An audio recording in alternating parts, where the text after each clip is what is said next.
안녕하세요. 전업투자자 복리입니다. 이 영상은 5월 6일 토요일 오전 11시 27분에 녹화를 진행하고 있습니다. 일단 미국 증시를 보시면 목요일날 하락이 나왔다가 어제 나스닥은 2.25% 추가 상승하지 반등이 나오면서 이 삼각 깃발형 저항선 상단 맞고 살짝 밀렸습니다. 지금 이 자리를 계속 돌파하지 못하고 있는 흐름인데요.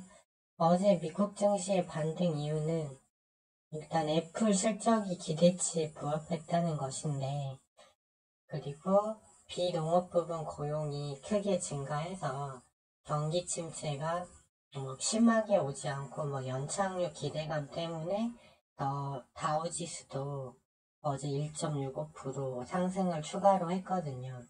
근데 이게 좀 석연치 않은 게 올해의 화두는 물가라고 말씀드렸는데 애플 실적치는 계속 하향 조정되고 있거든요. 그래서 하향된 조정치에 부합한 것이 과연 실적이 좋게 나온 것이냐라는 의문이 하나 있고요.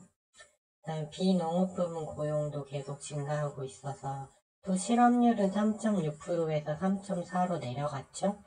그래서 이거는 경기 연착륙 기대감이라고 해석을 할 수도 있겠지만 고용시장과 물가의 상관관계는 아직 증명된 적이 없습니다.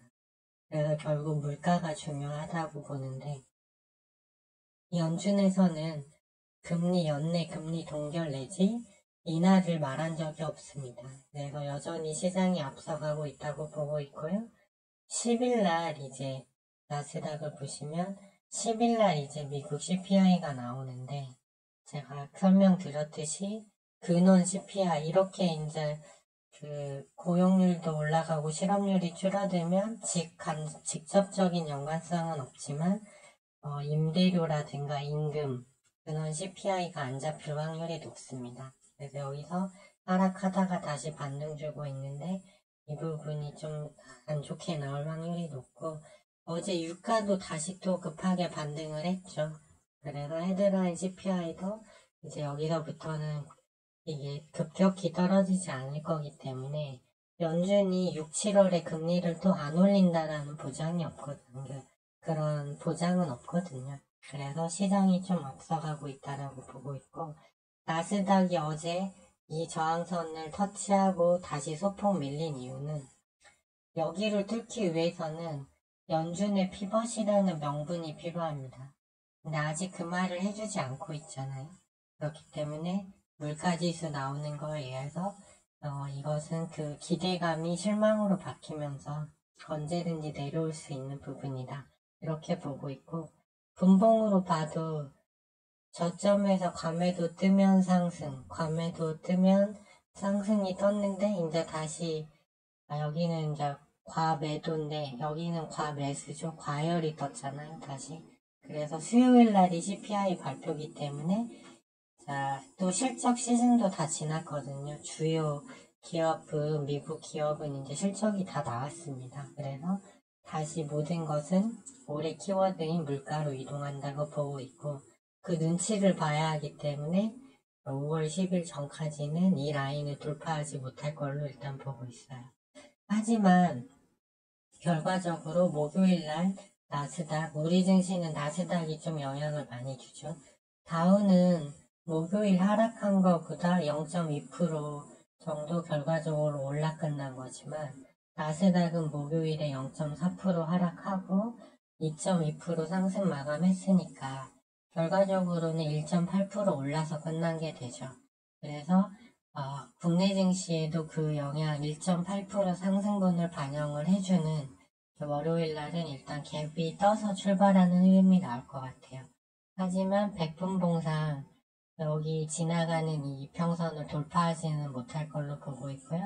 그래서 갭 출발한 후에 아마 다시 밀리는 흐름이 나오지 않을까 이렇게 보고 있고 미국 증시 상승이 컸던 걸 보면 테슬라, 애플, 엔비디아가 좋았거든요.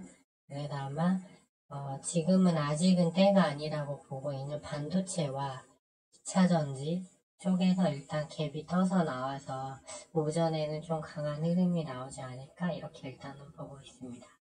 그러면 이제 제가 가지고 있는 대한제당에 대해서 이제 새로 나온 뉴스 이런 걸 고려해서 말씀을 드리면, 사료주와 곡물주 상승을 위한 세 가지 요건을 미리 말씀드렸는데요.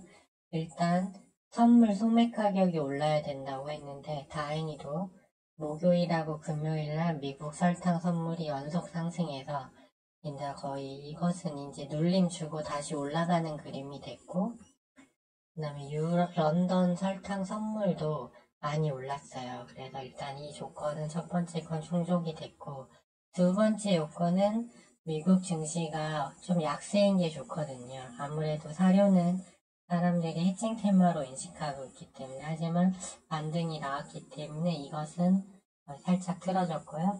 그 다음에 5월 5일 회의가 있었는데 아직 국내 언론사에는 뉴스가 나오지 않아서 이제 좀 기다려야 할 것 같은데, 적어도 네이버에 뜨는 뉴스여야 하거든요.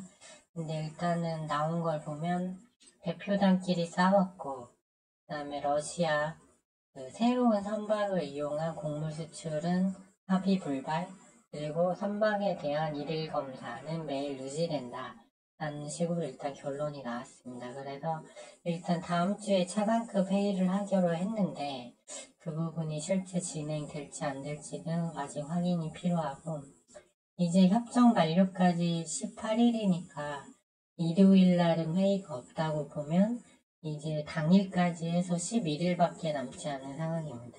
그래서 저는 여전히 이번에는 이것이 협정이 좀 틀어질 가능성은 여전히 남아있다고 보고, 또 이번 주 증시 흐름은 당분간 하락 쪽으로 일단 보고 있기 때문에 해칭 테마에 머무르는 게 좋다고 보고 있고요.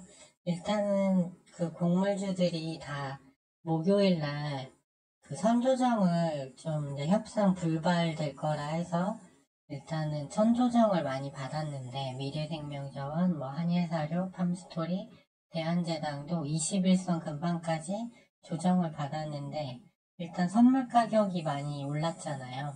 소맥도 오르긴 했죠. 그렇기 때문에 일단 또 미국장이 반등해서 끝나서, 이게 고점일 때 미국장이 많이 오른 거라면 조정을 받겠지만 이미 선조정을 받았기 때문에 하락보다는 보합 내지 소폭 상승 흐름을 일단 점쳐보고 있습니다. 네, 그리고 이제 흑해 협상도 일단은 긍정적인 뉴스는 나온 게 아니죠. 싸웠고 합의에 실패했다라는 내용이기 때문에 재료는 계속 유지하고 간다. 이렇게 일단은 이해하시는 게 좋을 것 같습니다. 그래서 월요일날 지수가 갭이 떠서 증시가 상승할 때 오르는 종목들이 막 움직이더라도 일단은 그거는 신경 쓰지 않을 거고요. 일단은 곡물하고 사료 테마, 설탕 이런 쪽이 계속 유리하다고 보고 이쪽 승부를 계속 이어갈 생각입니다.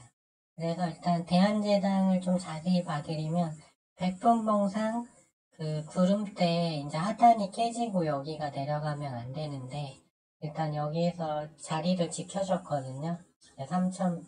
3,100원을 안 깨는 게 중요한데, 30분봉은 여전히 하향 추세긴 하지만 여기서 이제 다시 정추세로 이렇게 일단 상승을 하려면 이게 돌려져야 되거든요. 수평이 돼야 되기 때문에 이 정도 흐름만 나오면 월요일은 큰 무리가 없고, 그 다음 추가적인 선물 가격 상승이나 미증시 흐름에 따라서 21선에서 다시 반등이 위로 나올 걸로 저는 보고 있어요. 그러니까 최종적으로 스탑로스 선절가는 3,000원으로 정해놓고 대응하면 큰 무리가 없다고 보고 있습니다. 이제 주말에, 이제 지금이 토요일 오전이니까 주말에 또 이제 러시아 우크라이나 또는 곡물 협상 관련해서 추가 뉴스가 또 나올 수도 있거든요.